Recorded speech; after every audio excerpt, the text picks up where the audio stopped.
All right, so yesterday we looked over the daptolingual model, right? We talked about communication being rich, it's like chocolate, and why am I walking away? And effective. Okay. Today we're going to do a little review of this. Keep in mind that the highest form of communication, like I said, will always be face-to-face communication. Okay.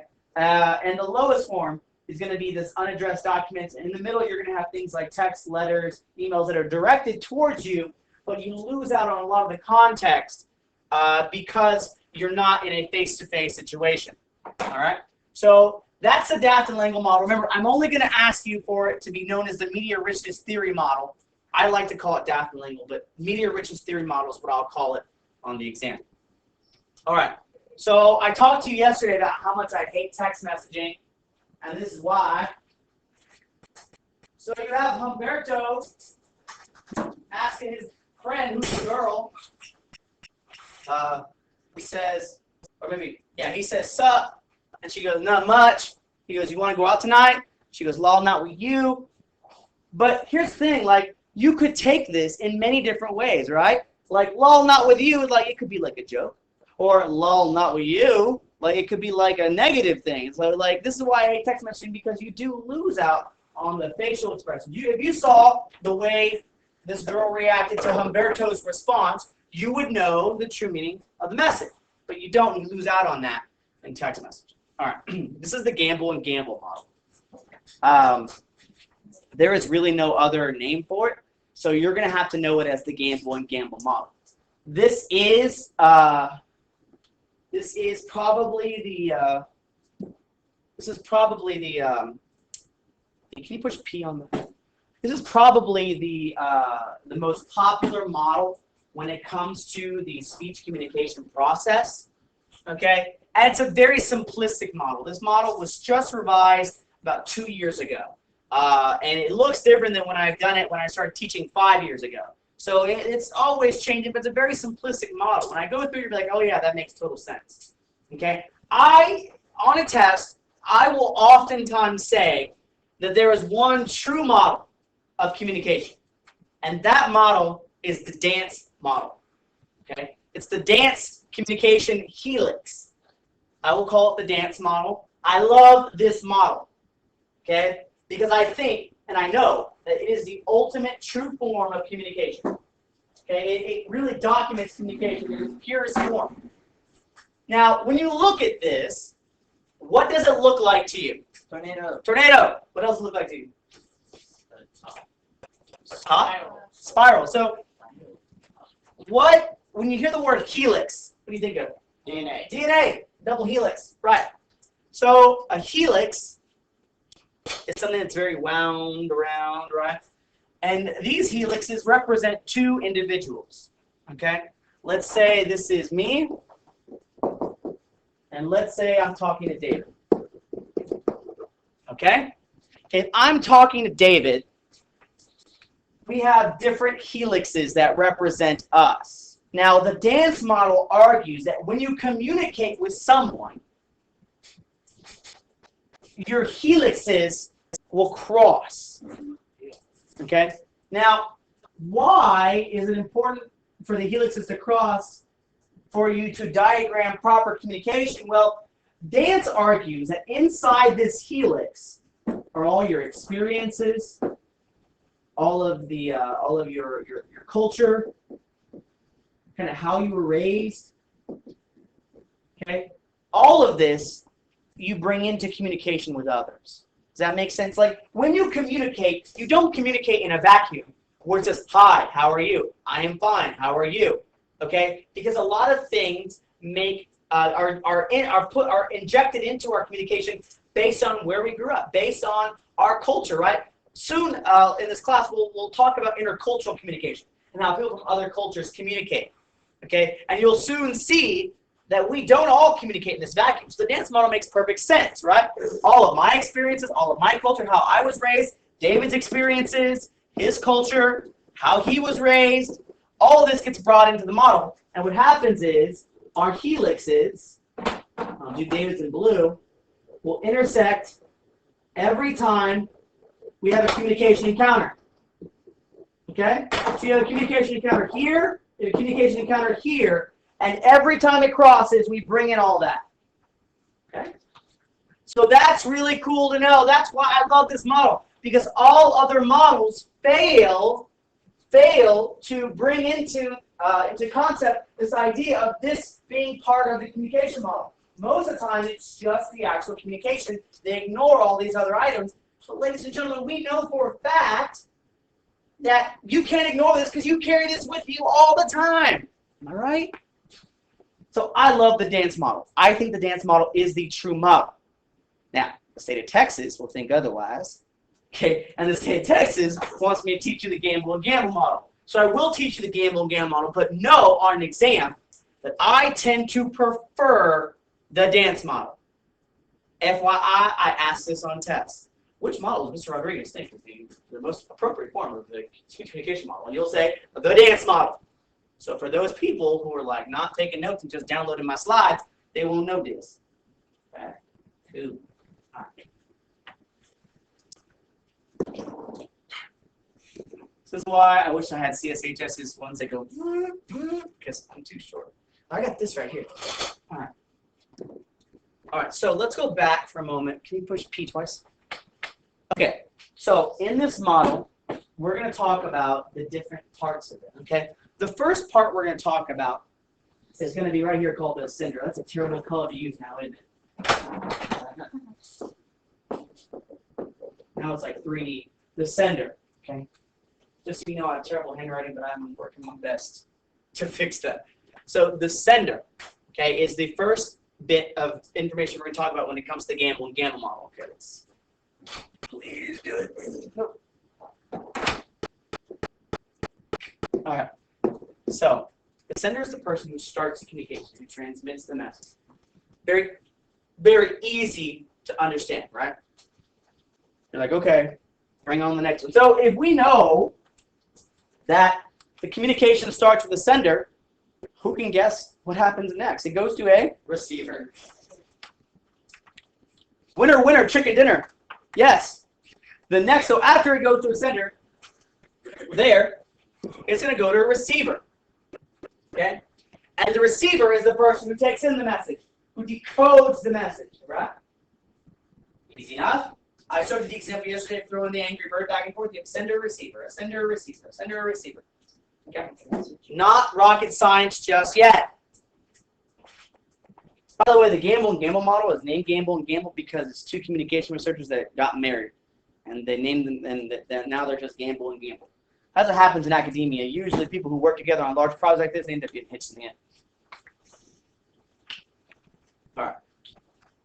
Yeah. So, sender, sending something to a receiver. So it looks like that. Did I spell receiver right? I before E except for receiver. Yeah. So, a sender doing something to a receiver.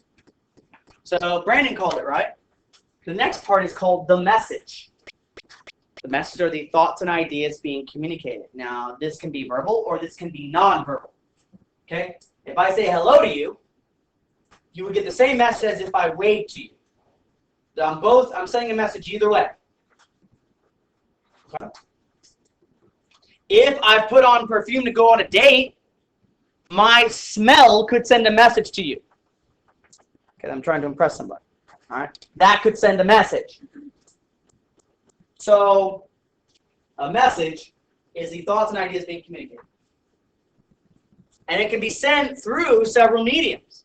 Okay, and we'll talk about that in a minute. So, you have a sender sending a message to a receiver.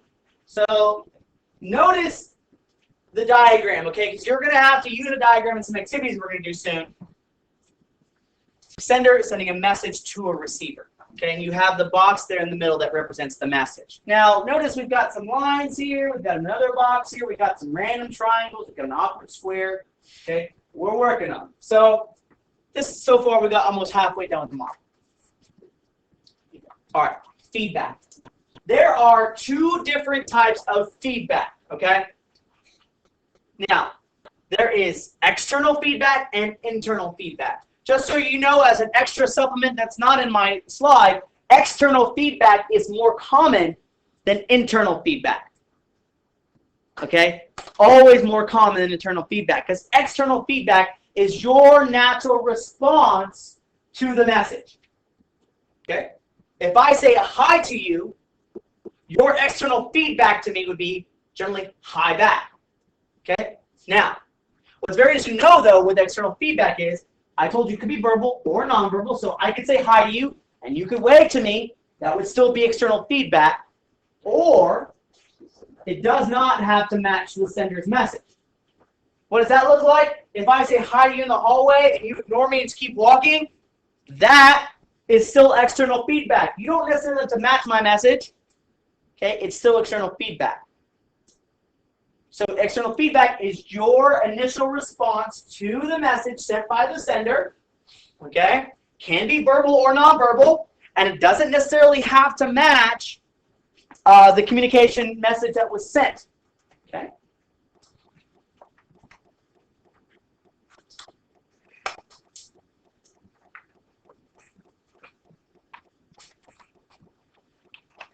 All right. Internal feedback is next. Have you ever had a moment where you're in a conversation with someone and in your mind you're like, oh crap, I should not have said that. Yeah. That's internal feedback. Okay? You internally, in your mind, think you're regulating what you're saying. You're regulating your behavior, okay? So you monitor your behavior or performance during a communication transaction, okay? That's internal feedback, okay? You're like, all right, what did I do? Okay. Now the model, and I'll show you how to reflect internal feedback, because the model isn't really intuitive when it comes to reflecting internal feedback, but internal feedback happens. Okay, say for example that we go back to that same scenario of me saying hi to you in the hallway and you walk in the way. My internal feedback would be, okay, well, I guess I shouldn't do that again. Okay? I mean, they may not like me, or my internal feedback is like, don't do that again, right? Because I'm monitoring my behavior performance, right? So that would be internal feedback. External feedback is your natural response. Internal feedback more focuses on you, right? How you behave during that transaction. You monitor your behavior. Oftentimes we don't think about this, in normal conversations. It's usually after the fact, right?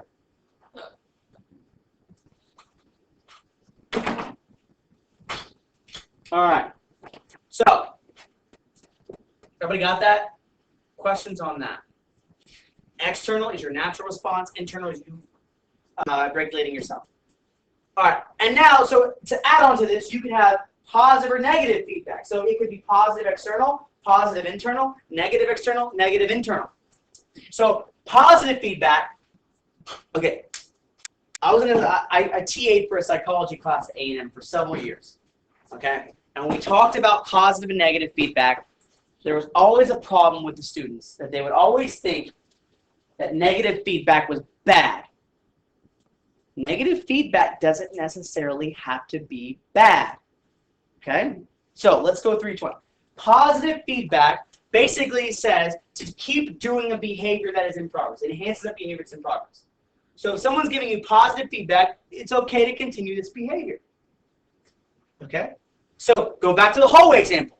I say hi to you in the hallway, you wave back to me. I know, okay, this is an acceptable behavior, I can do this. Okay. Negative feedback, if you walk away from me, you may want me to extinguish that behavior, right? But does that mean that you hate me? It could mean that, or it could mean that you just didn't hear me, right? And I'm just extinguishing the behavior because I saw you communicate to me by walking away, and I feel, okay, well, maybe I should stop that. But then, in hindsight, I could realize that, oh my gosh, right, you just didn't hear me. It would still be negative feedback. Okay. Let's say, for example, you are at dinner with someone, and you're crazy allergic to peanuts, and the waiter brings like a tray full of like trail mix, and you don't think there's peanuts, and you put your hand in there. The person you represented with slaps her hand and goes, no, there's peanuts in there. It's negative feedback. Is that bad? No. It could save your life, probably. Okay. Or they have to stab you with an EpiPen. Either way, that's negative feedback, right? It's not bad. It doesn't have to always be bad. Can it be bad? Oh, absolutely. Generally, it is. Yes. Okay. Positive feedback is generally the most common. Okay. In most communication situations, that's going to be common. You're going to see positive feedback more often than negative. But you'll see negative every once in a while. But positive feedback is generally more common. All right. So, what does that look like? Come on. All right. So you have a sender sending a message to a receiver with some feedback. Now, for the feedback, I told you that it could be positive or negative, internal or external. Okay. Now, remember that I said internal belongs to your behavior. And if you remember from yesterday, I also said that communication is cyclical, right? Notice this is a complete circle, right? It just goes around and around and around. Communication happens in this cyclical fashion. But when we do this model, we're looking at a snapshot in time. Okay, we're looking at one bit of a conversation. So internal feedback could apply to this person, or it could apply to this person. Am I right? Because internal feedback is you regulating your behavior, right? You would put, for example, let me just do something real quick here. Let's go with the case of the scenario with the hi in the hallway. If I am the sender, okay, and I send a message of hi to the student, and the student walks away. Okay. Now let's look at this together. So we have that situation. Diagramming this could be interesting. So based on what we know about feedback, what kind of feedback is this going to be? Negative what? Negative external. Negative external. Good. A for Nicholas. I'm gonna give you 50 for that. Speak up, folks. I'll give some points. So negative external, right? What about for me? In that situation, is there any feedback there? Negative. Negative what? Internal. Who said that? I'll give it to both of you. Name Grant and who?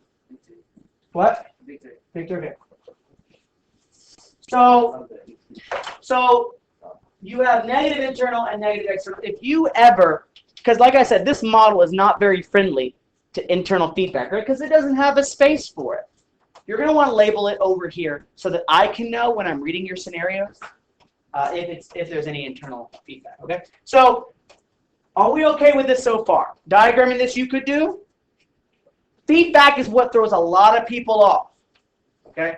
And if I ever figure this thing out to upload it, that would be one thing that I'd watch again is the feedback discussion, because that's, in my experience in my 5 years here, that is where most people trip up, because they just don't get the idea. Okay, and I will do several other scenarios for you, okay, so that you can feel a lot more comfortable. But on an exam, what I will do is I will give you a paragraph, and I will ask you to label the parts of it based on the paragraph that you read.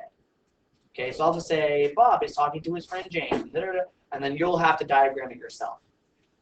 Okay? All right. Question so far? Cool. Picture you just scratching? You're just a blue blur, but I saw something going on. All right. Okay, context. Context is where communication takes place, where the communication happens. Okay? What's really cool about context is that context can control your behavior. which is a pretty cool concept. Think of it this way. When you are in a classroom, actually, let me phrase. When you're with your friends, your homies, your G-dogs, whatever have you. Okay, when you're with your posse, your amigos, your friends, okay, I'm gonna stop trying to be hip.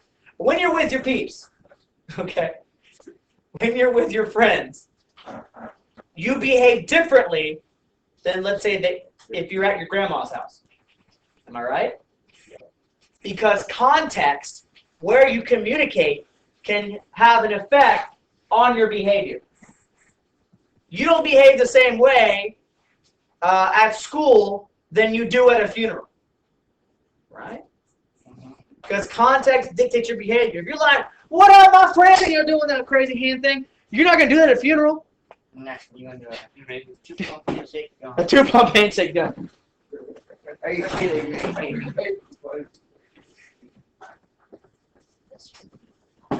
For using vocab. Thank you, Jamie. The 2-pump handshake. Okay. So yeah, weddings versus hanging out with your friends and family. Okay. Context. The best example I can give in high school is if you're dating someone and you go to their house, you behave a lot differently. Yep. When I married my wife, so with me, pretty much this is like me.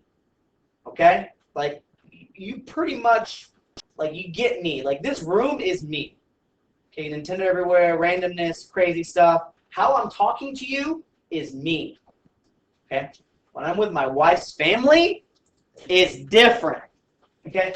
I cannot, like, if I'm in my room here and I'm with you guys, like my friends here, I could probably, not like while I'm teaching, but I'd be playing a game, doing something fun. That's what I'd be doing.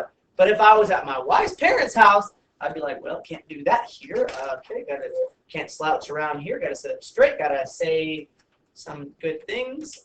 Don't talk too much. You know, but like I'm not saying it as a negative thing, right? But we behave differently. All right. So that's a really good example. It's funny to see somebody's like, yeah, I gotta go to my girlfriend's house, and the dad's scared, so I gotta be a good guy. Context dictates how you behave, and people, you know this is real. I'm speaking the truth here. But when your boyfriend, girlfriend, what have you leaves, and you go somewhere else, you're like, oh man, all crazy. You become yourself. You let go a little bit.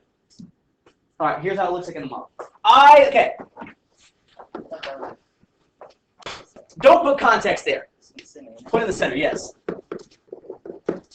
Please put it in the center. So another thing for people who don't get the notes, put it in the center. For goodness grief, please put this, because it has a lot of impact on this. Okay. So put that in the center. I'm doing good on time. We're going a little slower this year, but I don't have a problem with that because I feel like I'm being a little more detailed and taking my time. So it'll be good. All right. Am I going slower? I feel like I'm going slower. Okay. I think it's good. All right. Channel. Channel is how the communication travels. Okay. So it can travel through sound waves, through light waves, through. There's no smell waves. It's olfactory. Okay. The olfactory senses. It could travel through your taste buds. Okay. Have you ever had someone smell so much you could taste it? Yeah. Like someone's got so much perfume, you're like, oh man, what is that? Okay. And I don't want to know if it smells bad. You don't want to taste that. But channel is how the message travels, and you could literally communicate through all these senses, right? And I'm not telling you to taste people. All right, I'm not advocating for that at all. But believe it or not, you could communicate with your food. It's been happening since the beginning of time, so that we all didn't die out, right? You take a bite of something, you go, oh, that's nasty, and you spit it out. That's communicating to you like, don't eat me, I'm poison, you'll die if you eat me. A dead piece of fruit is talking to me. Okay, it's communicating something. It's communicating a message of I'm poison. or I'm not very good for you. All right. So how the communication travels. And the message travels through channels. Now notice there's a channel here and there's a channel here because the sender sends a message and the receiver sends feedback, all goes through a channel. It has to. Now, I get this question every year. Can a message, like what we had earlier, travel through many different channels? Yes. You could have an audio and a visual channel of this message, and it would look like this. Hey, I'm waving and saying hey at the same time. Audio and visual channel. Both communicates the message of hi. All right. I don't know how you would smell hi, but come here, phrase says. I don't know how you could have a smell related to the term hello. Okay. I was being careful with that one. Does that make sense? Okay. All right. Let us go to the next bit. We're going to finish this today, I hope. Okay. Noise. Okay. Let's just get this out of our minds for just a moment, okay? Noise is not just noise.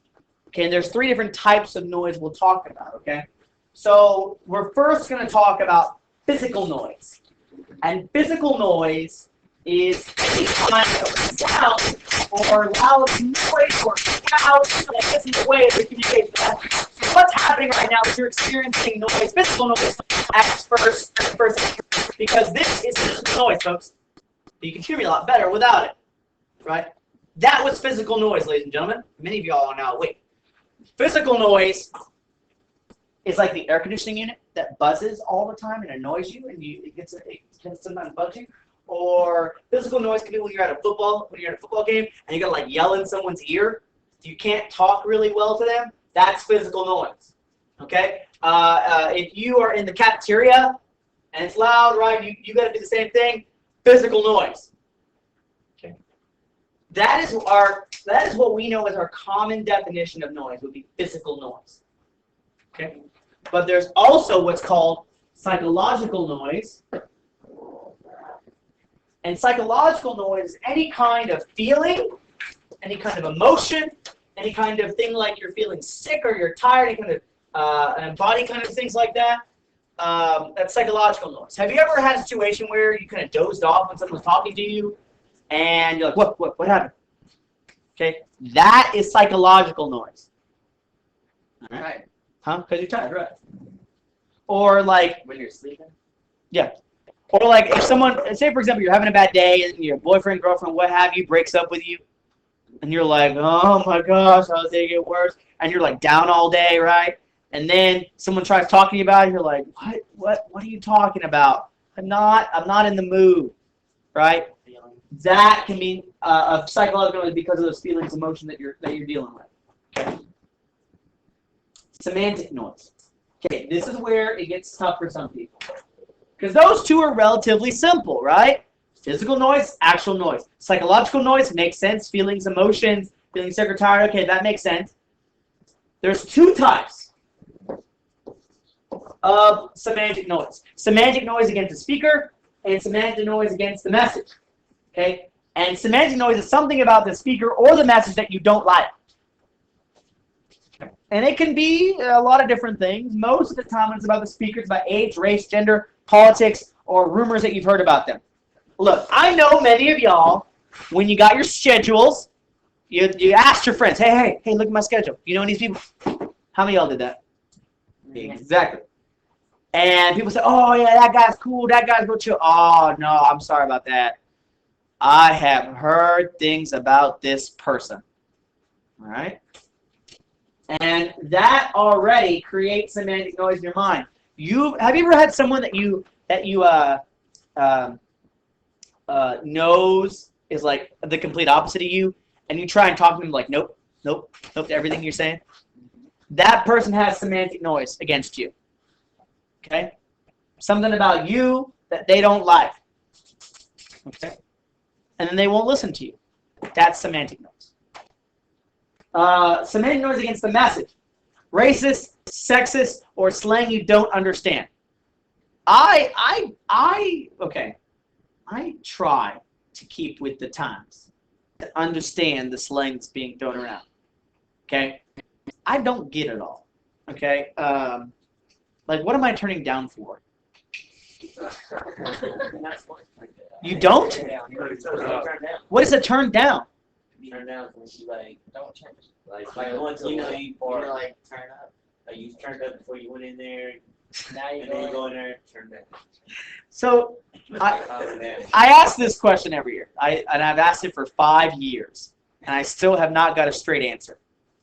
What does it mean to be a boo? Ooh, that's bae. It's bae now? I know what, okay, bae's before anyone else, right? Bacon and eggs. Bacon and eggs, I like that. I ain't never heard that before. I like my bacon and eggs, I like that. So a bae is a boo now. Yes. That makes perfect sense. The girl The person you put before anyone else, that's your boo. But where did boo come from? Monsters Incorporated. What? Stop. Stop. No, it was not. It was not. Anyways, so that goes to the idea of slang, right? When I hear some slang, I'm like, homie, you could be talking some of the language. I don't know what you're saying. Okay? So I will sometimes tune out. That's noise. Okay? Anything gets in the way of the message. It could be just a little bit of the message that gets in the way that's still noise. Okay? So I think I'm cool. I know I'm not. So I don't understand slang. Therefore, I have some noise against some people. All right? So semantic noise against the speaker is message. I have a real example I want to show you. Oh, thank you. All right. So here's the model looks like. Notice that the noise is in 3 different places. Here, here, and here. Holy moly. My name is Jolie. That's kind of weird, right? Because most people would say, oh, well, the noise all goes here, right? Because it's getting in the way of the message. Well, not necessarily, my friends. Okay? So typically, we know we have 3 different types of noise, right? So we're going to know that physical noise is always going to go in the middle. Because that is directly affecting this thing. Okay? We put noise on who it's affecting. All right? And since we know this model is cyclical, where would psychological noise go? In this case, where would psychological noise go? Over the receiver. Oh, so hello, I just wrote the same thing. So this is going to be psychological noise. Psychological noise goes there. Okay. Where would semantic noise go? By the sender. By the sender and? Yes. Because look, I could talk to Nicholas, and I already got beef on him. He could talk to me, and he's already got beef on me. Right? All right. That's my time for today. I'll give you your time. Thanks for being awesome. I'll see you guys tomorrow.